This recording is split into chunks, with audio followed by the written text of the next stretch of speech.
Welcome guys, today's section is an AMA, Ask Me Anything, which is a form of interview in the crypto industry. And today's AMA is with Angy.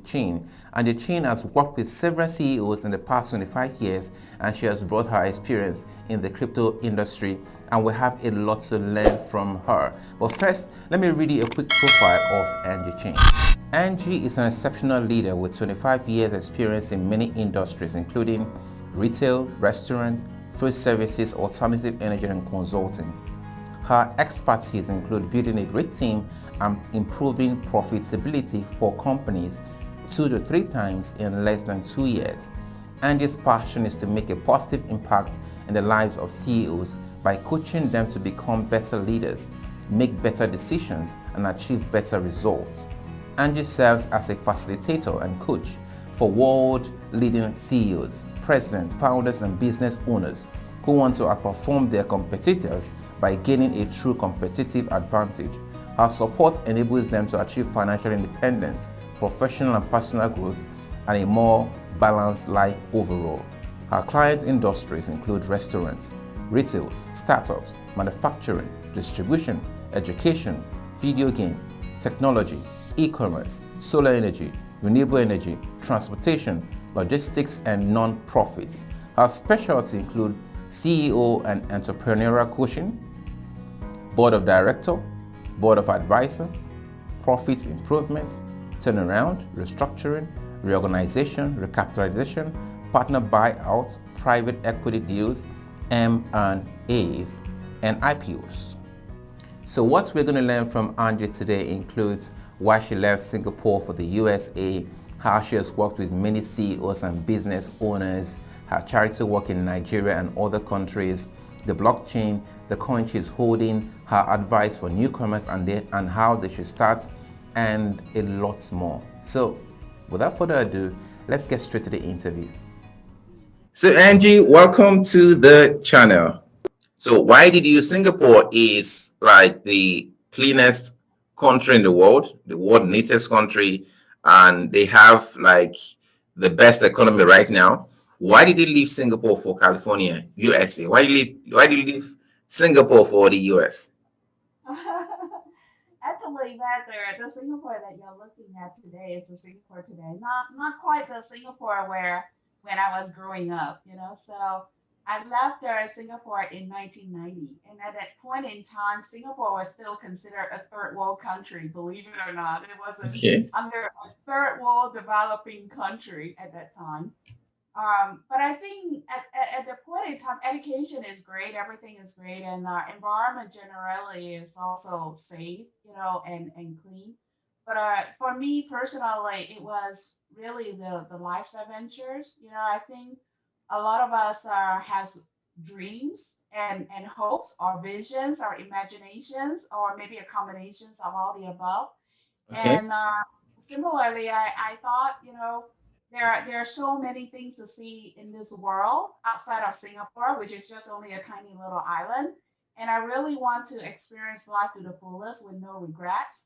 And one of the places that I wanted to be is actually in U.S. So I read a lot about it, we watched movie on it and all that. And I thought, I really would like to come to U.S. to go to school and experience life a little bit different. And it's like my little adventure. So I came into the US in 1990. Wow. Wow. Wow. Okay. Um, you have worked as CEO advisor or CFO or board of advisors for both existing and startups. During your time with them, you have helped to either double their income in a month or in a year, or give them the best year ever with respect to their revenue and finance. So the question is, what are the common patterns you see in these companies hindering their growth that was so obvious to you that wasn't obvious to them? I think a lot of it is it comes to really teamwork. I'm a big believer in communication and building a great team because that is really the foundational spinal cord and the backbone to having a great company. the concept, the product, the service could be awesome, but if there's really not a team that is totally aligned and understand the vision and where exactly that they're going, they might be marching in different directions, and it could be counterproductive, and sometimes even stumble on more mistakes than is necessary. So a lot of things that I do is really surrounding our team building and bringing the best out of people. Because I think in a lot of companies, the necessary talents are there, but I think that sometimes either they got demotivated, because they didn't understand where the company was going, or they don't have a voice or felt like it's being heard or whatnot. So when I go to all these companies, one of the foundational principle that I have is I always have one-on-ones with my executive leadership team members. I also have a group team meetings every single week. I do certain things with them to emphasize the point that I'm trying to get across. And sometimes we do games and exercises too. It might feel a little bit awkward, but it really sinking in as to what teamwork is really about. It's not just on the lip service, but how we communicate and how we work together on a day-to-day, minute-by-minute basis. And if we can start connecting people and start connecting them with where the company is going or what are some of the issues, then naturally problem solving and all that become a lot more efficient and effective in many ways. Okay. So was it that they lost touch of their goals in the beginning that made them derail, or that's what was it actually? Is it that they lost touch of with their goals? I think there's no one size fit all type of answers to that. Some companies they grow so fast, so furious, that everybody is running at 200 miles per hour, and when you're going so fast, you're not pausing to think about how your action might be impacting other people, other departments, right? Because we're all just moving so fast, and so that moment of pause in terms of coming together as a team to talk, or even just have a team luncheon together, sometimes is impactful. In other cases, is that the leadership team or the higher up folks might have a shift in directions, or maybe they think, oh, this other ways might be better for my company. But what it is they're presuming that get cascaded to the rest of the organization. But the truth is that many times it just sits in their head and not necessarily being cascaded down to the people who are doing the task, to know what the heck the leader is wanting.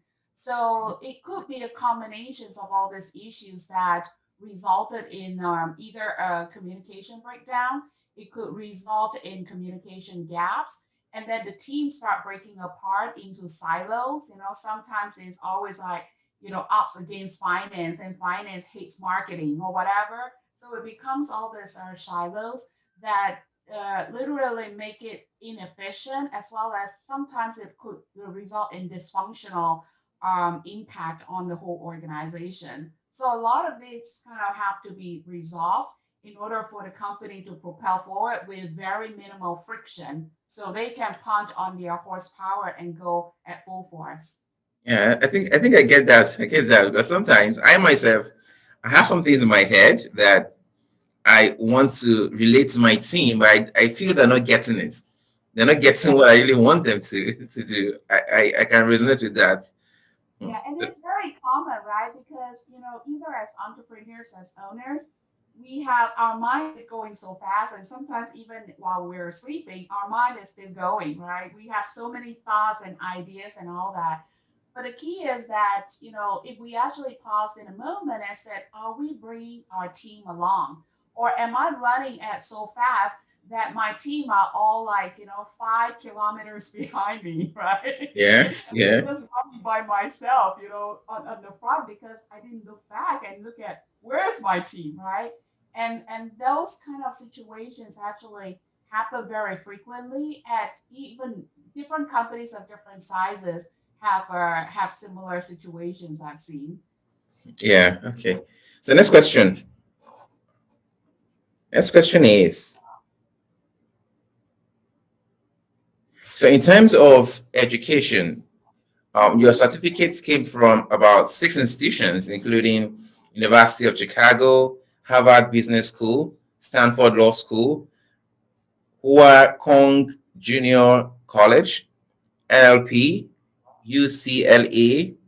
Now, so the question is, most persons will obtain a degree and stop. Why did you keep going for this education? Actually, Jude, the interesting part is that if I have to list it all, it might be double or triple what you just shared. Wow. It's like, I think at the end of the day, for me personally, my philosophy is when you stop learning, you start dying. And we all have to keep propelling ourselves forward and ensuring that we have either the marketability and the relevance of what is happening in the marketplace.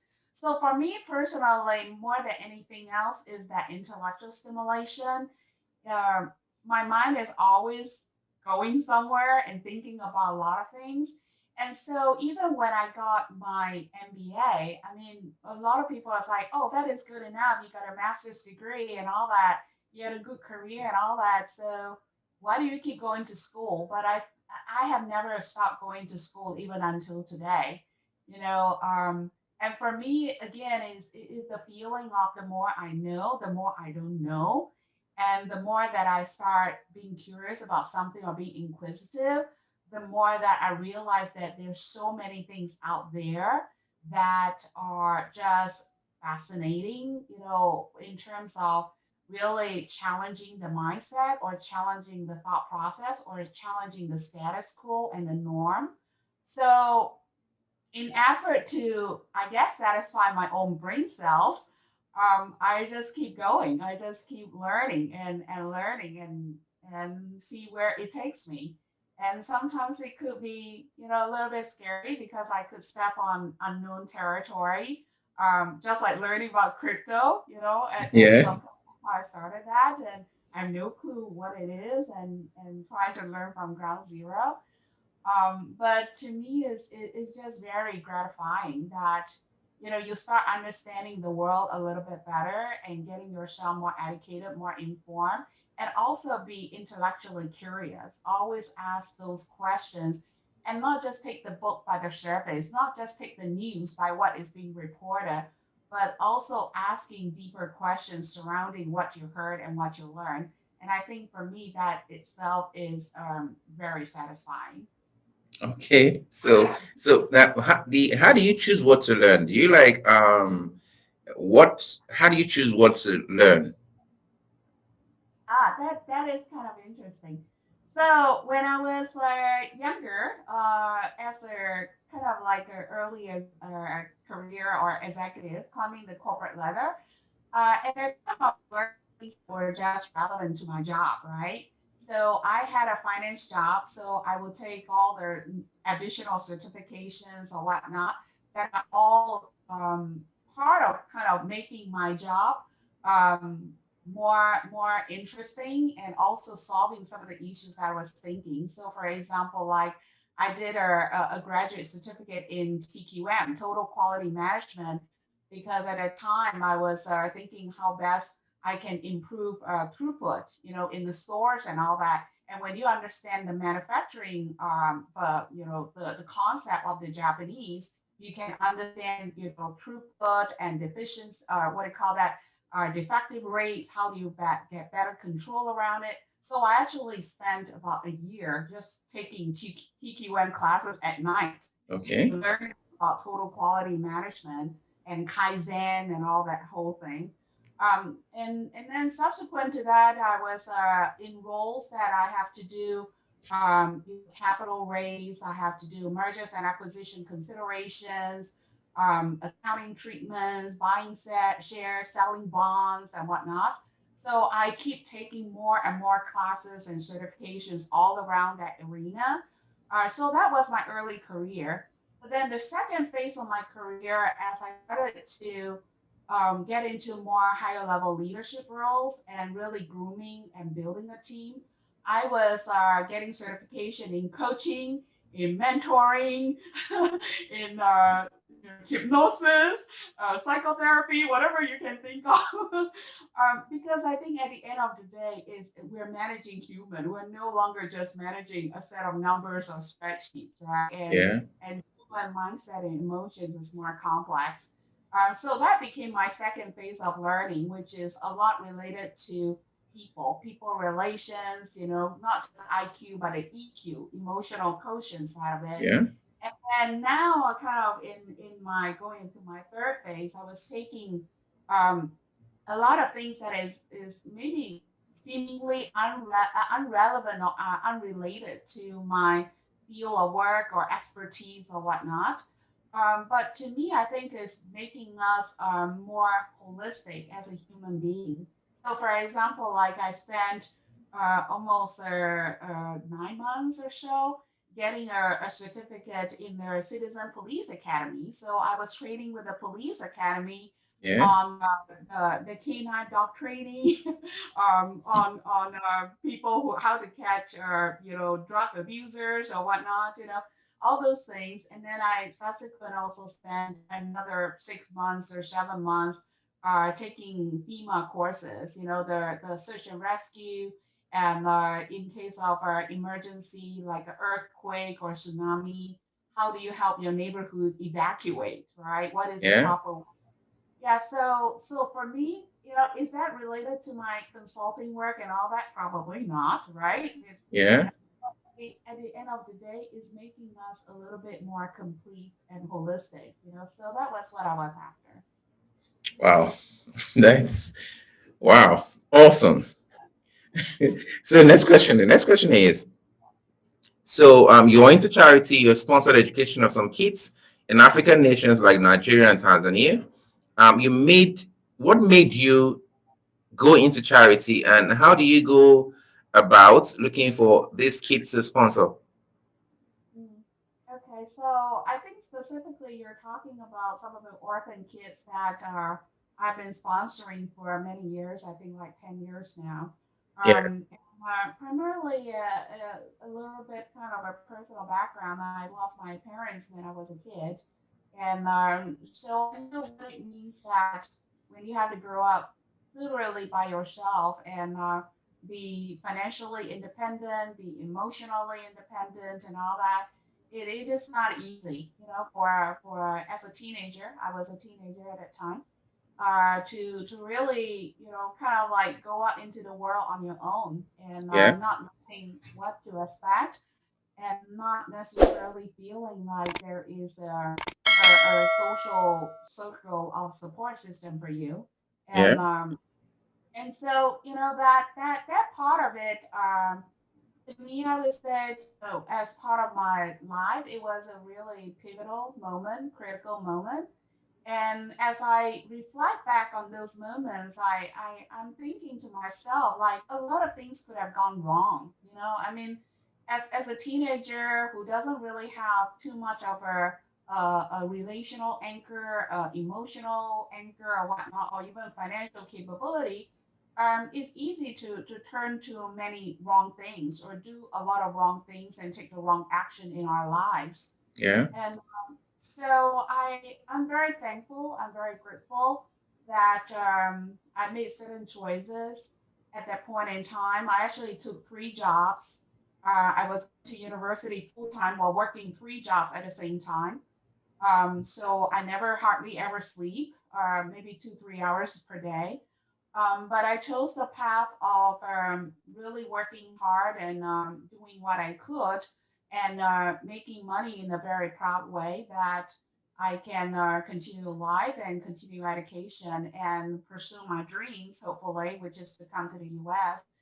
And so anyway, with that being said, kind of fast forward to today, I think it's important for us to remember our roots and also remember our pain points. And at the end of the day, we can choose to be bitter or better.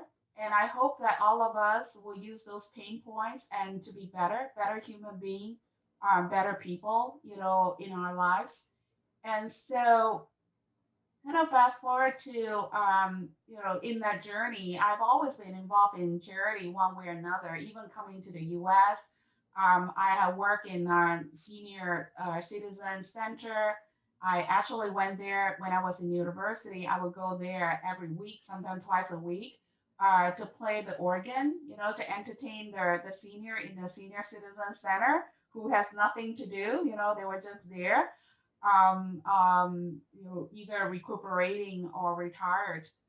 So I've done that. I have also mentored little kids, 3 years old, 5 years old, and who are coming from poverty in different parts of rural U.S. and supporting them and teaching them different things like how to cook, or taking them out for a movie or whatnot. So I've done that too. Also help with our like some special Olympics program and different type of charity programs. But I think about 10 years ago, specifically to Jude, what you just mentioned, it dawned on me that, hey, I can get involved with orphans from different countries too. So I actually went through a Christian charity organization here in the US and started fostering kids from different countries. And so right now I have actually 3 kids in Africa that I've been supporting for quite some time. And to me, it's really a blessing and amazing to see how they grow. From the first picture I got from them, which was really, really short, kind of chubby face, to then they grow taller and they're in, elementary school or primary school, you call it. And over the years, and I write to them every month, and they write to me. I would probably said maybe 6 times a year, 7 times a year, and we always have communication going on, and it's just to me very very much a blessing to be able to connect with other people, and hopefully it gives them hope. It gives them what I call that, a sense that somebody cares for them somewhere out there, and Yeah. somebody loves them somewhere out there, right? And allow them to have the same dreams and hopes like I once had when I was a teenager. Wow, Angie, that's a lot to learn from we as Yeah, human being. That I'm we still learning. I'm still yeah. learning. So let's talk about blockchain and cryptos. So Hmm. you are a crypto enthusiast, a strong believer in the technology. So how did you learn about it, and what made you become a part of it? Oh, okay. So, my first exposure to crypto was actually when Bitcoin was just starting, and that was more than a decade ago. And I remember at that point in time, my husband came back and said, "Hey, there's something called Bitcoin, but it's not really a coin. It is just some kind of programming technology thing." So it was really confusing to me. Like, why is it called Bitcoin, but it is not a coin, right? And then what kind of programming technology is it? And how does it fit into like the world of Microsoft Office or Excel spreadsheet or any kind of technology, right? Yeah. And it was very confusing because I was asking around, nobody could really explain it to me. And so at the time, he was like, but they're all trading just only on nickels and dimes and very cheap, a couple of dollars maybe at most, but in most cases like 25 cents, 50 cents. Should we buy a couple of $1,000s worth of it? I said, go ahead. But the question is how to buy, right? And how to Yeah. store. It Yeah. was like a question mark, like, okay, we don't really know how to buy and we don't really know how to store. So he actually gave up. My husband gave up. He was like, I don't know how to buy and I don't know how to store. So he gave up. And then kind of fast forward to 4 or 5 years later, and now Bitcoin was trading about $400 or $500 or so. And then I've been, just on the sideline, just keeping track of news, but I'm not really into it. Kind of knowing what is happening in the space, but not really in the space. And I remember my friend said, "Hey, I have Bitcoin. Do you want to buy from me? And I can sell a few to you and all that." I said, "Sure." So I was thinking, oh, maybe I can store it in my laptop computer. And that was the time when I said, I can pay you cash, just store it in my laptop computer. But my laptop computer crashed that week. So I got a little bit like panicky and also maybe an anxiety attack. Like, okay, if I store in a computer and it crashed and I lost everything and I don't understand all this concept about what private key, cold wallet, hot wallet, whatever. I'm like, okay, so this is way too complicated. So at the time, I was focusing on repairing my computer and not Yeah. necessarily trying to buy the store, right? So that didn't happen. And then kind of another 4 or 5 years went by, which kind of went back to year 2020 last year. And I was reading so many news, especially in the US. There were a lot of things going on. Of course, we have the pandemic going on and a lot of money printing going on all over the world, not just the US, printing money for pandemic purposes or economic stimulus purposes. So, at the time I was working from home mostly. So I took the time that I saved from not having to drive the car and commuting and all that to really read up more about what is happening. And also personally, I have a 10-year investment horizon. Every 10 years, I would do our asset allocation assessment of our family portfolio, and I will invest accordingly on the asset allocation for the next 10 years. So year 2020 happened to be my year that I have to do the homework for the next 10 years of investment, which goes through the horizon of year 2030. So as I was making that evaluation last year as part of my homework, that is when I dived a lot deeper into the whole crypto market. What is happening? What is going on in this sector? Not just within the U.S. but also globally. And the long story short on that is that I made a decision. I'm going to move part of my asset allocation into the crypto space during the fourth quarter of last year. And that was when I started liquidating some of my other assets and moving into crypto. And since then, I'm still learning. I'm still learning as of today. So much to learn. And as I am trading and buying, I'm also learning about each of the token, each of the Yeah. coin. What are they trying to do? What are they trying to solve? So for me, is both not just from an investment standpoint, but from a learning standpoint, is just Yeah. phenomenal. Wow. Great. So the next question is, now since you do this, financial thing every 10 years, and you have decided to go into crypto now. So what do you think is the future for crypto? Are there going to be more ways that is going to be applied? Yeah, I personally think that crypto is not just a set of coins you trade, you buy and sell, and that's it at the end of the day. I think that for me the passion, and I started to understand a lot of the psyche and the mindset of people who are involved in all this community. Because in the past I didn't really understand. I'm like, okay, these are a lot of the youngsters, the generation XYZ and the millennial Yeah. kids, and they're all into all this crypto thing and the blockchain thing and all that, right? And they're very gung ho, on their community that they belong to.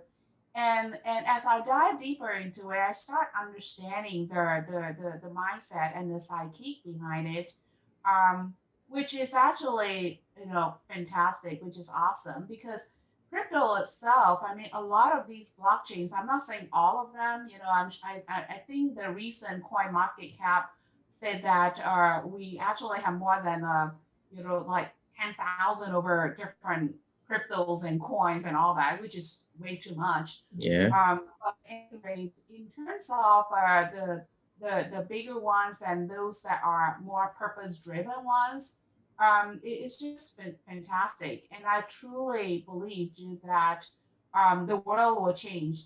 10 years from now, the world will change wholly in terms of integrating cryptos into our daily lives. We're talking about every day and probably every person will have understanding and probably possession of crypto in some shape or form, or some kind of a token or digital currency or whatsoever. I truly believe that 10 years from now, and we look back, we will see that this is probably the pandemic, and the year of the pandemic is the year that the floodgates open and accelerating the pace of adoption. So that's my point of view.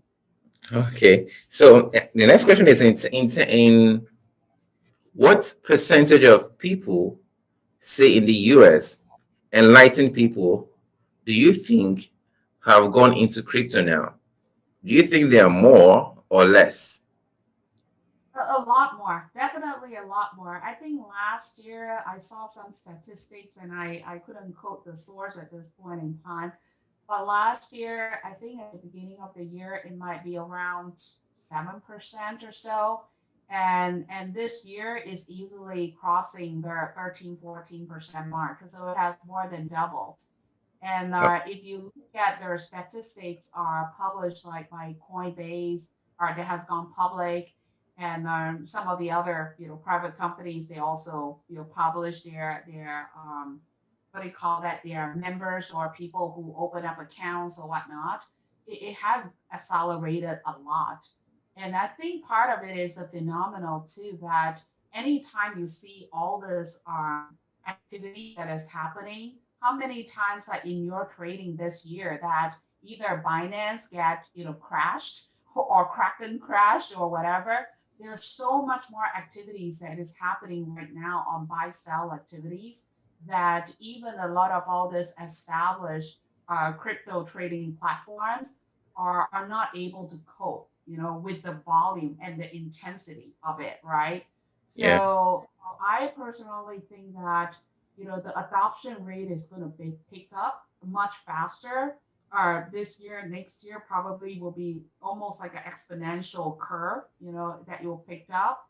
And historically, if you look at adoption of any kind of something new, whether it's adoption of a cell phone, right? yeah, Maybe this is dating myself back when it was before cell phone was invented, but yeah, adoption of cell phone, how long it took, and that was right around 10 years or so, and then how long it took for a smartphone to be adopted when the first, Apple iPhone came out, right? Again, it yeah, took almost about 10 years to become more mainstream.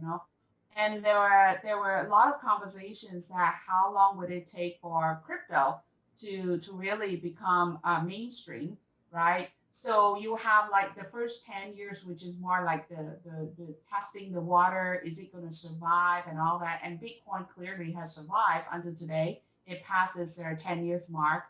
And would it take 10 years, for 80-90% of the people to adopt it? I think it's going to take less than that. If I have to be speculating, maybe half of that time, around 5 years, to reach that saturation point of really being mainstream. Like even the taxi driver and whoever all has cryptos. yeah. So I really think that the pace is picking up. Okay, great. So for people who are not into crypto, what risk do you think they should be aware of when going into cryptos? Oh, what risk? So the risk, of course, people always tell you don't invest more than what you are okay to lose. Yeah, To lose all your money, right? And like any form of investment.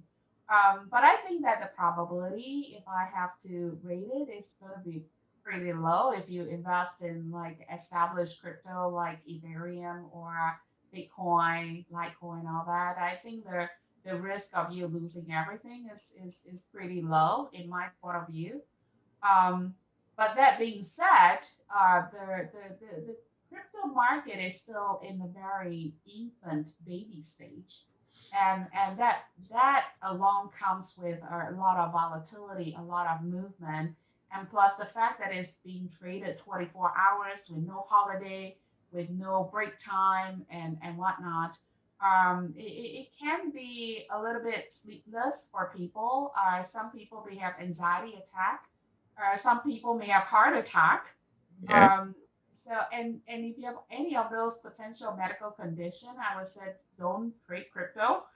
Maybe go do something else. Buy real estate, or maybe buy a chicken farm or something. I don't know, something Yeah. that you can see and touch. And hold the chicken in your hands. Maybe I feel good about it.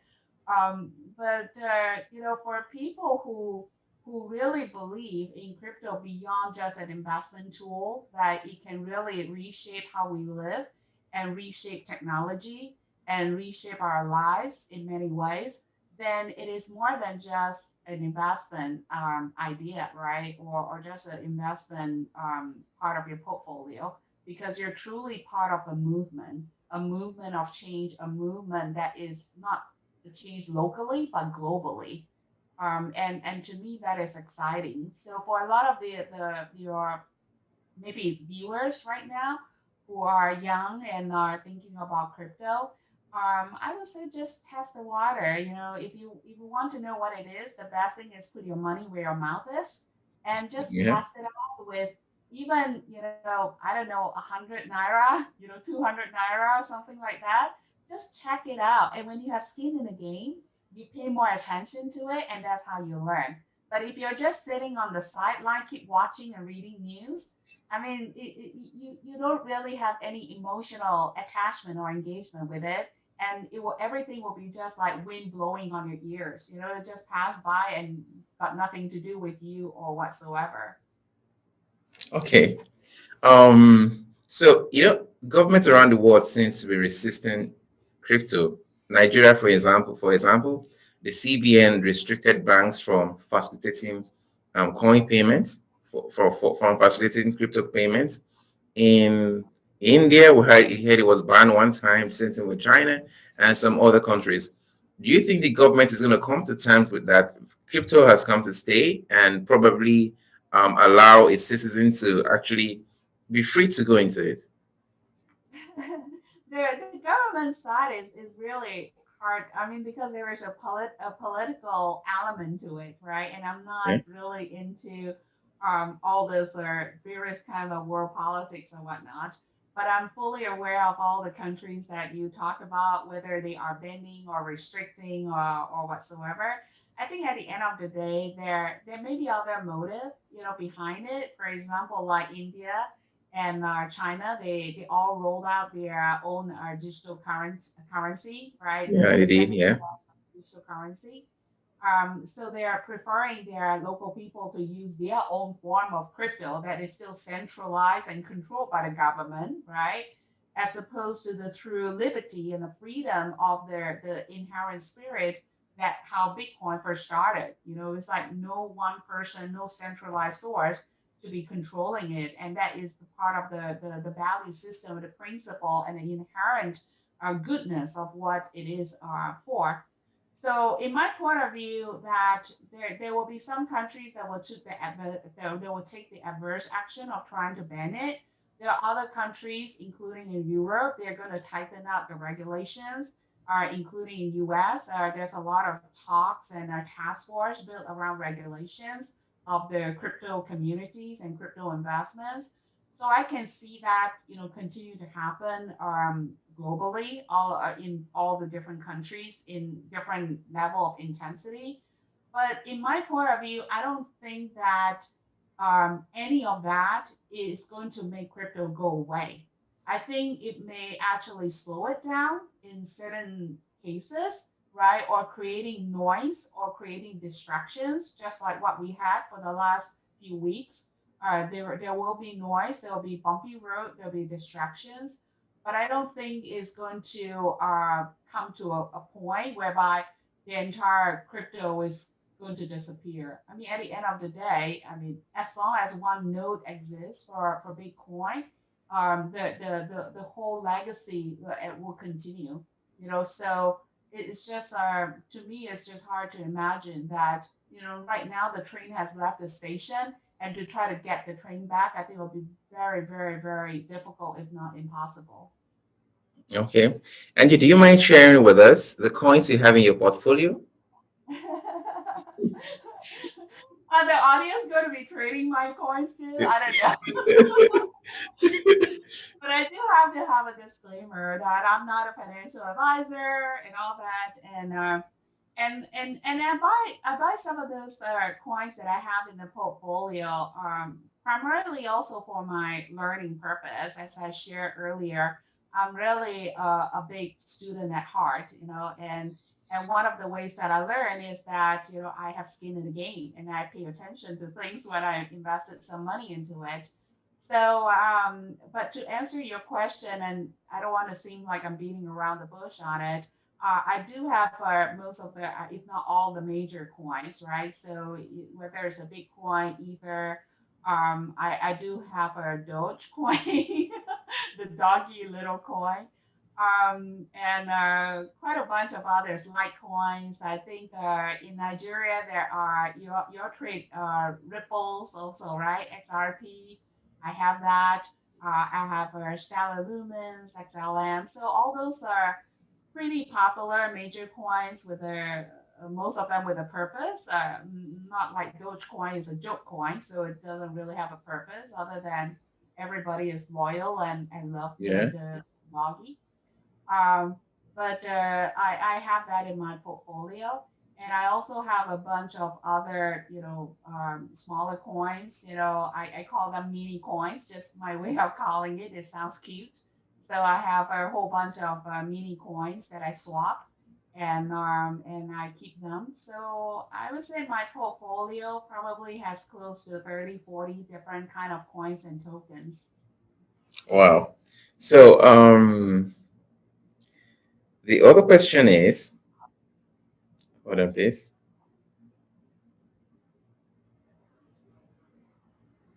So we're coming to the end of the AMA. So what advice will you give to young people out there, say in Nigeria or other countries, or young people viewing this show? What advice will you give to them in general? In general. Yes, in general. about as it relates to crypto, right? Not about just your life, right? Yes, as relates to crypto. I I I mean, would I mean, say I mean, you you lost your parents at a younger age, and you you knew you had to do something. You didn't wait for someone to actually help you to get up there, and you had a plan. You followed through, so you arrived to where you are right now. So young people are out there, they are facing difficulty, and some of them just give up. So what would you say to these persons that are experiencing this? But they're having difficulties, and again, of course, crypto. What would you say to them about crypto? yeah, I would say that give crypto a chance, but more so is give yourself a chance. Life has uncertainty, right? And life will always have a hardship in one way or the other. It's not a matter of if we're gonna encounter adversity and difficulty and hardship in our life, it's a matter of when. So somewhere throughout our lives we will face something, whether it's something related to our health, whether it's something related to our finances, whether it's something related to our relationship or whatnot. Um, there will be challenges in life. The life will never be 100% smooth and all that. And specifically in Nigeria, besides Jude, you as a good friend, and I have other friends in Nigeria too. I know that the economic and macro environment is not very conducive, right? I mean, there is a hyperinflation going on. Things are getting very, very expensive. Even the bread is getting more expensive. Milk is getting more expensive. I actually recently was listening to a podcast, and one of our Nigerian investor, he was jokingly saying that during his parents' time, 500 naira can buy a car, and now 500 naira can only buy a bread. Yeah. So, so there's some truth in that, right? In terms of hyperinflation, things are getting more expensive. And in Nigeria, there are not necessarily a lot of jobs available, especially for youngsters. whether they just came out from a senior secondary school or university or whatnot, they don't really have plenty of jobs that they can work on. And even if they get a job, I mean, God knows, maybe they're paying only 20, 30,000 nairas. Is that going to be able to help them survive, right? Yeah. So all these are very real challenges, very, very true, and very, very difficult. And sometimes, it might seem hopeless. It might seem like the future is bleak. Is there really a future or in life? I mean, being in Nigeria in this case, right? Or in any part of Africa, for example. Um, but I truly believe that crypto is an avenue to give hope, and that is the other reason why I got involved in it, because for the first time I see that you have something that is very inherently powerful and can break down a lot of gaps, and that you don't need to have a lot of money to make a lot of money in this case. And unlike, like, you want to invest in a house, you have to have down payment to buy for a house. If you want to invest in our shares or equity, you need to buy one whole stock. Like if you buy Amazon stock, is $2,000-3,000. You have to have $2,000-3,000 to invest. If you have only two, Yeah. 300, you cannot invest, right? Yeah. But that's not the case about crypto. You can just invest as little as you want, and still be a part of the community. And with everything that I'm seeing, as long as your vision is in the long haul, is in the long term, you're not investing for 2, 3 weeks or 2, 3 months, but literally 2, 3 years or more. I do believe that there is a high probability of a good return on your investment. So for the youngsters out there, if you haven't done it yet, you are thinking about it, maybe just start small. Take the chance, take the risk, and start small. Open up an account locally, and I'm sure that Jude has a lot of other avenues and recommendations of the platforms that are available in your community to open, and how you can trade without like logging or connecting to a financial banking system or institution, like doing P2P trading. But take the chance, because you deserve the chance, and you deserve a fighting chance to make a difference in your own lives, and not just be a sitting duck and just doing nothing, about it. And that is kind of what I did when I was at that pivotal time. I don't know if Jude knows about this, but my job when I was trying to make a living, one of my 3 jobs I shared about, I was actually a trader. So I was one of the youngest trader at age 17. So I took the chance and started learning about trading at a very young age, and it has served me good. I have learned a lot. I made mistakes, but we just pick up and dust off, whatever dust that we have, because we fell down and now we're dirty and muddy. We just dust it off and just pick ourselves back up and just keep going. Well, thank you, Angie, so much for being with us today. And one final question: have you been to Nigeria?